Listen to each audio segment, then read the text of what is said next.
Jim and me, we found an empty section of log raft. We went off down that river together. We run nights and laid up and hid daytimes.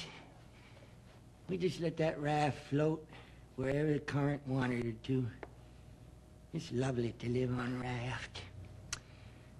We lay on our backs and smoke our pipes, looking away into the sky. Not a cloud in it. Sky looks ever so deep when you lay on your back in the moonshine. I never knowed it before. And how fur a body can hear on the water such nights. I'd go to sleep. Sometimes Jim wouldn't wake me when it was my turn to stand watch. He often done that. Then when I woke up long about daybreak, he'd be sitting there with his head down betwixt his knees, moaning and mourning. Well, I never took no notice nor let on, but I knowed what it was for. He was thinking about his wife and children way up yonder. And he was feeling low and homesick. 'Cause you see, he had never been away from home before in his life. Well, I do reckon he cared just as much for his people as white folks does for theirs. Don't seem natural, but I reckon it's so. We kept looking for Cairo down at the foot of Illinois, where the Ohio River comes in. We said we'd sell the raft and get on a steamboat and go way up the Ohio amongst the free states and then be out of trouble. Jim, he said it made him all over trembly and feverish to be so close to freedom. He said how the first thing he'd do when he got to a free state, he would go to work saving up money and never spend a single cent. And when he got enough, he would buy his, he would buy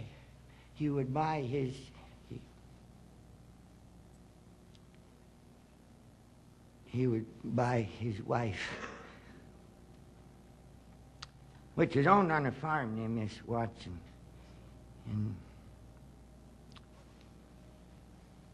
And they'd both go to work and buy the two children.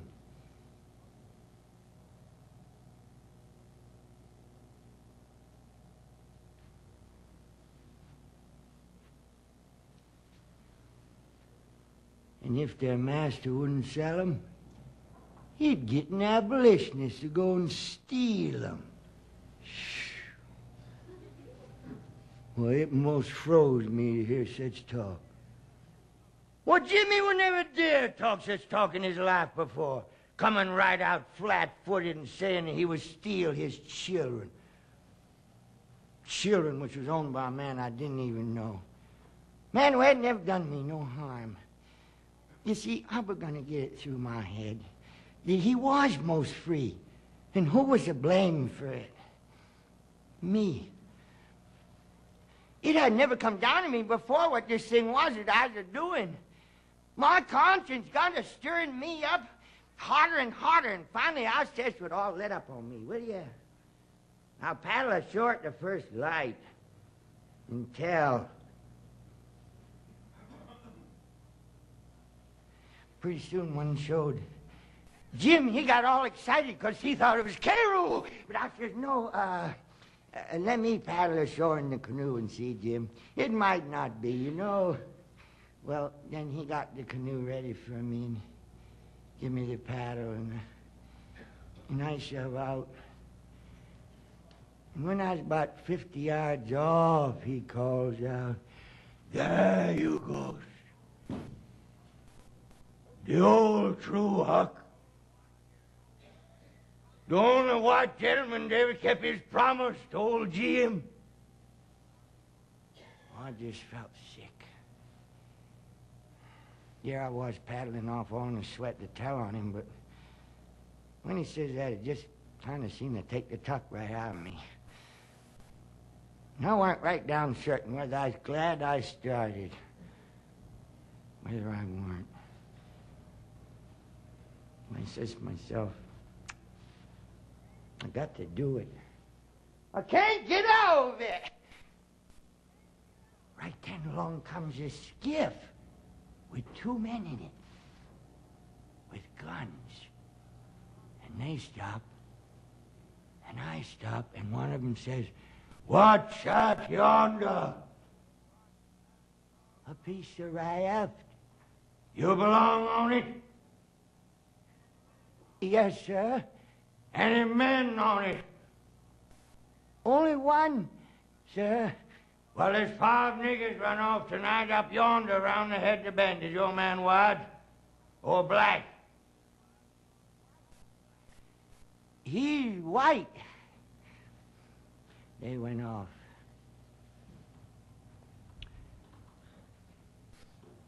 Well, I knowed I'd done wrong. Well, I guess it weren't no use of me learning to do right. Well, if I'd have gone to Sunday school and learned how to behave, I'd have known what to do, but... Well, you see, a body that don't get started right when he's little just ain't got no show.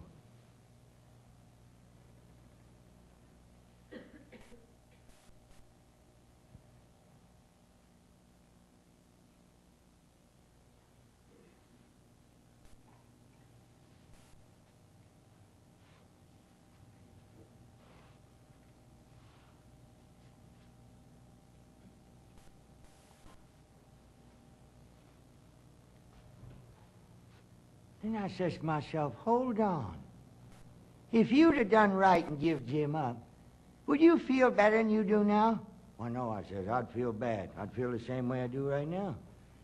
Well, then, says I, what's the use in you learning to do right? When it's troublesome to do right and ain't no trouble to do wrong. And the wages are just the same. Well, I was stuck. I couldn't answer that.